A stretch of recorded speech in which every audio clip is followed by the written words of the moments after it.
नमस्ते दोस्तों, मेरे नए वीडियो में आपका स्वागत है। आज हम बुधनी रिपोर्ट के बारे में बात करने वाले हैं। आखिर यह बुधनी रिपोर्ट है क्या?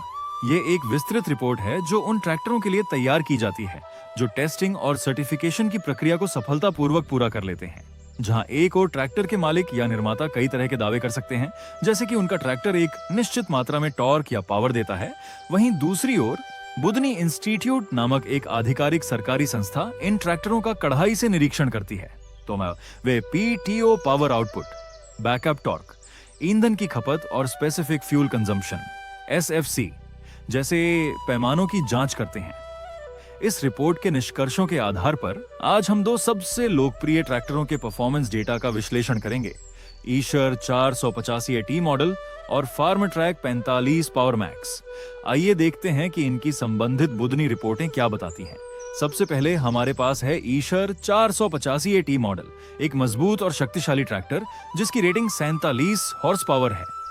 निर्माता का दावा है कि यह ट्रैक्टर 47 हॉर्स पावर की पावर देता है और इसका पीटीओ पावर आउटपुट 33.1 किलोवाट है।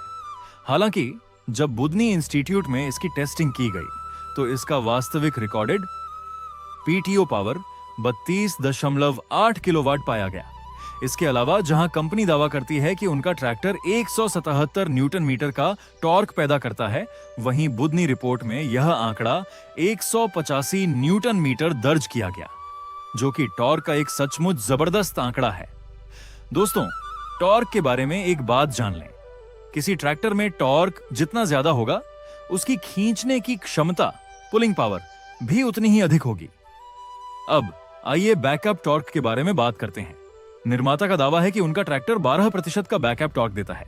हालांकि बुधनी में हुई टेस्टिंग के दौरान इसका वास्तविक बैकअप टॉर्क 27% दर्ज किया गया, जो कि एक बेहतरीन परिणाम है।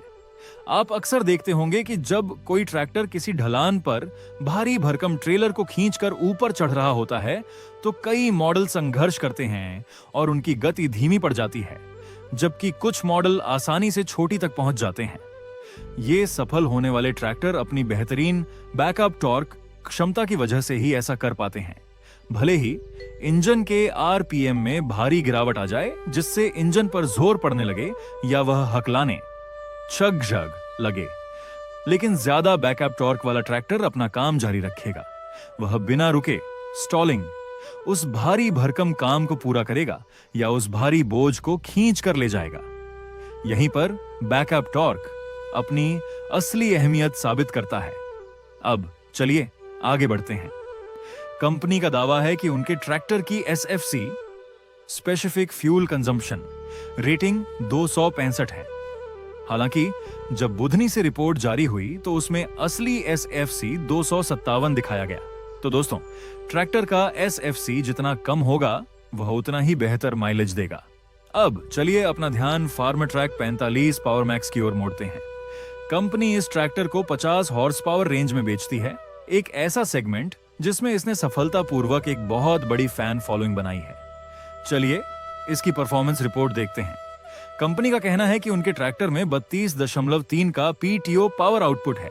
हालांकि जब बुधनी रिपोर्ट में इसकी जांच की गई तो इसकी असली पीटीओ पावर 30.7 रिकॉर्ड की गई, जो ईशर ट्रैक्टर से कम है। कंपनी का दावा है कि उनका ट्रैक्टर 209 न्यूटन मीटर का टॉर्क पैदा करता है। फिर भी बुधनी रिपोर्ट में 206 न्यूटन मीटर का टॉर्क आउटपुट दिखाया गया, जो अभी भी काफी ज्यादा है और खास बात यह है कि यह ईशर से ज्यादा है। बैकअप टॉर्क के मामले में कंपनी का दावा है कि उनका ट्रैक्टर 12% देता है। हालांकि बुधनी रिपोर्ट में 34% का बैकअप टॉर्क सामने आया, एक ऐसा आंकड़ा जो साफ तौर पर बताता है कि इस ट्रैक्टर के इतने दीवाने प्रशंसक क्यों हैं।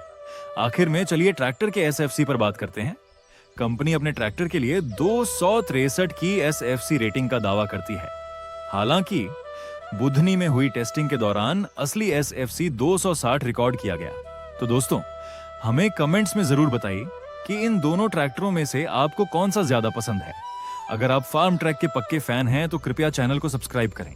वहीं अगर आप एचर के फैन हैं तो कृपया इस वीडियो को लाइक जरूर करें। चलिए देखते हैं कि किसका फैन बेस ज्यादा बड़ा है। साथ ही अगर कोई खास ट्रैक्टर है जिसकी बुधनी परफॉर्मेंस रिपोर्ट आप देखना चाहते हैं तो कृपया उसे कमेंट्स में बताइए। और मैं आपके सुझावों के आधार पर अपना अगला वीडियो बनाऊंगा। धन्यवाद।